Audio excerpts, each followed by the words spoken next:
శౌచాలయంలోక అయితే సాహసమే.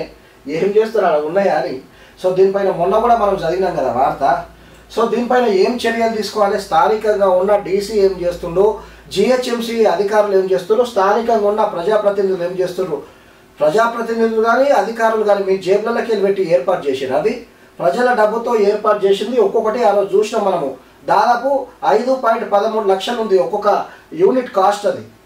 సో అన్ని డివిజన్లల్లో కేవలం వినాయక్ నగర్ డివిజన్ మినాయించి మల్కాజ్గిరి సర్కిల్లో 5 డివిజన్లలో ఏర్పాటు చేస్తే అక్కడ స్థానికంగా ఉన్న ప్రజాప్రతినిధులు, ఇక్కడ జిహెచ్ఎంసీ అధికారులు ఏం చేస్తున్నట్టు మీరు చెప్పండి. మీరే ఏం చేస్తారు? ప్రజల డబ్బుతో ఏర్పాటు చేసిందే కదా. ఇవే మీ డబ్బులు అయితే మీరు ఊరుకుంటారా? చూడండి అక్కడ ఏమేమని ఇచ్చారు కూడా ఉన్నదా చూద్దాం. బహిరంగ మలమూత్ర విసర్జనకు స్వస్తి చెబుదాం, స్వచ్ఛ హైదరాబాద్ కోసం పాటు పడదాం అంటూ జిహెచ్ఎంసీ చేపడుతున్న ప్రత్యేక కార్యాచరణ పెద్దగా ఫలించడం లేదు. ఏం లేదు. జిహెచ్ఎంసీ ముఖ్యంగా మల్కాజ్గిరిలో ఏ కార్యక్రమం చేపట్టినా 3 రోజుల ముచ్చటే అది. 3 రోజులు హడావిడి చేస్తారు. ఇలా స్వచ్ఛ సర్వేక్షణను, స్వచ్ఛ హైదరాబాద్ అని చెప్పి ఆ లోపల కంపు కొడుతుంది. ఒక నల్ల ఉండదు, లైట్ ఉండదు, ఏముండదు.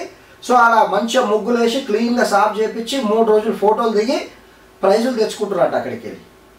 గట్లున్నది వ్యవహారం. అత్యాధునిక హంగులు పర్యావరణ హితం అంటూ ఏర్పాటు చేసిన మరుగుదొడ్ల నుంచి దుర్గంధం వస్తుంది. ఆరంభంలో విశేషంగా ప్రచారం చేసినప్పటికీ ప్రస్తుతం వాటి నిర్వహణ లోపించడంలో అధ్వానంగా మారింది. దీంతో శౌచాలయాలకు సమీపంలోకి ఉండగానే ముక్కు మూసుకోవాల్సి వస్తుంది. ఘోరంగా ఉంటుంది. పోయి చూడరు అవి. ఎందుకంటే దానికి ముఖ్యంగా నీటి సౌకర్యం లేక ఏర్పాటు చేసిర్రు. సో ఆ డయాబెటిక్స్ పేషెంట్స్ ఏం చేస్తారు, ఆ ఉన్నదాన్ని ఏదో చాటుకుందని చెప్పి అలా ముక్కుకు ఖర్చు కట్టుకొని పోయి వాళ్ళు పని గాలిస్తారు. శానిటరీ ప్యాడ్స్ ఘోరంగా నరకం, డంపింగ్ యార్డ్ కన్నా ఘోరంగా ఉంటాయి అవి. ఉన్నా ఉపయోగం లేదు. జిహెచ్ఎంసీ పరిధిలో ప్రధాన కూడళ్ళ జనం రద్దీ ఎక్కువగా ఉండే ప్రాంతాలు, పార్కుల వద్ద బహిరంగ శౌచాలయాలు ఏర్పాటు చేయాలన్న లక్ష్యంతో 2 ఏళ్ల క్రితం మల్కాజ్గిరి సర్కిల్కు 32 మంజూరు అయ్యాయట. చూసుకో, నేను 20 అనుకున్నా కానీ 32 మంజూరు అయినాయి. ఒక్కొక్క యూనిట్ కాస్ట్ 5.13 లక్షలు నేను చదివిన నాకు గుర్తుంది. అంటే 30 వేసుకున్న 30 × 5 అన్న 1.5 రూపాయలు. మరి ఎవరిస్తారు? స్థానికంగా ఉన్న కార్పొరేటర్లు ఇస్తారా, లేకపోతే ఆ డీసీగా ఉన్న రాజుగారు ఇస్తారా, లేకపోతే జిహెచ్ఎంసీ సిబ్బంది ఇస్తారా? ఇప్పుడు నీళ్లు లేని చోట ఎవడైనా టాయిలెట్ ఏర్పాటు చేస్తారా అండి? దేనికి నీళ్లు ఉన్నాయి చెప్పండి. ఇక్కడ సాయిబాబా కమాన్ పక్కన ఉంది, పెట్రోల్ బంక్ పక్కన, దానికి నీళ్ళ సప్లై ఉందా? మిర్జాలగూడలో ఉండే దానికి నీళ్ళ సప్లై ఉందా? లేదు. ఇది ఎక్కడ? ఉత్తమ్ నగర్ నీళ్ళ సప్లై లేదు, దానికి కనెక్షన్ లేదు, డబ్బాని తీసి పక్కకు పడేసారు. ఆర్కే నగర్ బ్రిడ్జ్ కాడ లేదు, వాజ్పేయి నగర్ గేట్ దగ్గర లేదు, ఆ డైట్ కాలేజీల దగ్గర లేవు, భరత్ నగర్ చౌరస్తాలో ఉండి అది ఎత్తేసారు.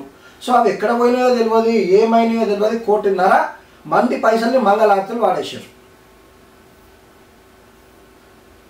ప్రస్తుతం 6 డివిజన్లో 25 ఫ్యాబ్రికేటెడ్ మరుగుదొడ్లు ప్రజలకు అందుబాటులోకి తీసుకొచ్చారు. వీటిలో 9 మాత్రమే వినియోగంలోకి ఉన్నాయంట. మరికొన్ని ప్రారంభానికి నోచుకోలేదు.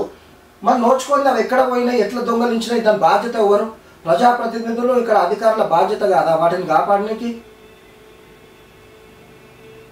మీరు ఎందుకున్నారు? ప్రజా సేవకులేగా మీరు. ఇప్పుడు 1.5 ఎవడిస్తాడు పైసలు? ప్రజాప్రతినిధులు ఇస్తారా, అధికారులు ఇస్తారా 1.5 ప్రజల పైసలు? చెప్పండి.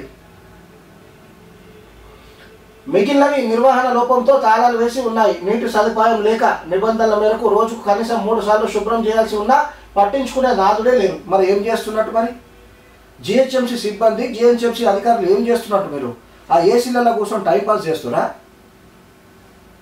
ప్రారంభంలో ఉద్యాన శాఖ విభాగంలోని నీటి ట్యాంకర్లు శౌచాలయాలపై ఉండే ట్యాంకులను నింపేవి. ఇప్పుడు అవి రావడం లేదని స్థానికులు చెప్తున్నారు. సఫీల్గూడ మినీ ట్యాంక్ బండ్ 2వ గేటు వద్ద ఏర్పాటు చేసిన మరుగుదొడ్డి నిర్వహణ లోపంతో దుర్వాసన వస్తుంది. దుర్వాసన కాదు, ఘోరంగా ఉంటుంది ఇది. షీ టాయిలెట్ అయితే ఎన్నిసార్లు పోయి నేను ముక్కు ఖర్చు పట్టుకొని ఫోటోలు తీసి ఎన్నోసార్లు వార్తలు దాచినాం. కానీ దున్నపోతు మీద నీళ్ళు పడ్డట్టే అయింది. ఒక్కసారి కూడా స్పందించి దాన్ని క్లీన్ చేయలేదు. ఇగో ఈ పైన ఉన్న ట్యాంకులో నీళ్ళు నింపలేదు. అంటే ఏందన్నట్టు అది? ఎవడు అడుగుతాడు మల్కాజ్గిరిలో అన్నట్టు అయిపోయింది అంతే. ఇక మల్కాజ్గిరిలో ఉన్న రాజకీయ నాయకులు, అధికారుల పరిస్థితి ఇప్పుడు ఎట్లుందంటే ప్రస్తుతం వాడిందే ఆట పాడిందే పాట. అరే ఎవరు సమాధానం చెప్పాలి? ఇప్పుడు మల్కాజ్గిరి ప్రజలు, ఇంతమంది ప్రజలు ఇన్ని 32 టాయిలెట్లు ఏర్పాటు చేసింది కదా, ఆ షుగర్ పేషెంట్ కానీ మహిళలకు కానీ వాళ్ళకు ఇప్పుడు మరుగుదొడ్డికి కానీ వాళ్ళు యూరిన్కి పోవాలంటే వాళ్ళు ఎక్కడ పోవాలి చెప్పండి, మీరే చెప్పండి. అరే అర్థం చేసుకోండి. ఏదో పెద్ద పెద్ద మాటలు మాట్లాడి ఇవన్నీ చేయడం కాదు, అన్నీ చేస్తున్నామంటారు. ఏం చేస్తున్నారు? మీ పని ఇక్కడి నుంచే తెలుస్తుంది ఎంత మంచిగా చేసిరు అనేది.